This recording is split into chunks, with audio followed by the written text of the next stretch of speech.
ఆచార్యదేవ ఏమంటివి జాతి నెపమున సూత సుతుల కింద నిలువ అర్హత లేదందువా? ఎంత మాట! ఇది ఛాత్ర పరీక్ష గాని క్షత్రియ పరీక్ష కాదే.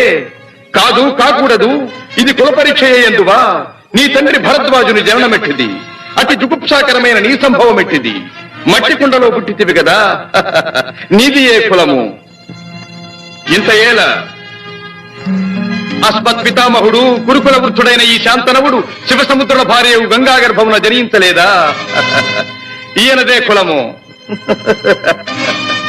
నాతో చెప్పించువేమయ్యా? మా వంశమునకు మూల పురుషుడైన వశిష్ఠుడు దేవవేశ్యకు ఊర్వశీ పుత్రుడు కాడా? అతడు పంచమజాతి కన్య అయిన అరుంధతి ఎందు శక్తిని, ఆ శక్తి చండాళంగన ఎందు పరాశరుని, ఆ పరాశరుడు పల్లెపొడిచైన మత్స్యగంధి ఎందు మా తాత వ్యాసుని, ఆ వ్యాసుడు విధవరాండ్రైన మా పితామహి అంబికతో మా తండ్రిని, పితామహి అంబాలికతో మా పిరతండ్రి పాండురాజును, మా ఇంటి దాసితో ధర్మ నిర్మాణ చనుడని మీచే కీర్తించబడుతున్న ఈ విదురదేవుని కనలేదా? సందర్భావసరములను బట్టి క్షేత్రబీజ ప్రాధాన్యములతో సంకరమైన మా కురువంశము ఏనాడో కులహీనమైనది కాగా నేడు కులము అను వ్యర్థవాదమిందుల ఆచార్యదేవ